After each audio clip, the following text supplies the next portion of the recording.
సమాజంలో ప్రతిదీ తప్పుగా జరుగుతోందని అభిప్రాయం పెరుగుతోందని రాష్ట్రీయ స్వయం సేవక సంఘ్ సంచాలక్ మోహన్ భాగవత్ ఆందోళన వ్యక్తం చేశారు. ప్రతి ఒక్కరూ తమ ఈగోను పక్కన పెట్టాలని, లేకపోతే అగాధంలో పడిపోతారన్నారు. మహారాష్ట్రలో జరిగిన ఓ కార్యక్రమంలో ఆయన మాట్లాడుతూ శాశ్వతమైన ఆనందాన్ని గుర్తించినప్పుడే నిస్వార్థమైన సేవ చేయగలుగుతారన్నారు. అది ఇతరులకు సహాయపడే ధోరణిని కూడా పెంచుతుందన్నారు. సమాజంలో ఒక ప్రతికూల అంశం జరిగితే దానికి 40 రెట్లు మంచి కార్యక్రమాలు జరుగుతాయన్నారు. కాబట్టి సానుకూల అంశాల గురించి అవగాహన కల్పించటం అవసరమన్నారు. సేవ అనేది సమాజంలో శాశ్వతమైన నమ్మకాన్ని పెంచుతుందన్నారు. అన్ని వర్గాల సాధికారతే దేశం అభివృద్ధిని నిర్ధారిస్తుందన్నారు.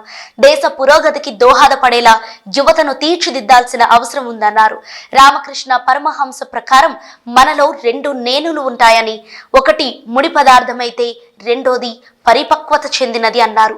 ముడి పదార్థంగానే ఉంటామంటే అగాధంలో పడిపోతామని హెచ్చరించారు. పరిపక్వతతో ఉండాలని సూచించారు.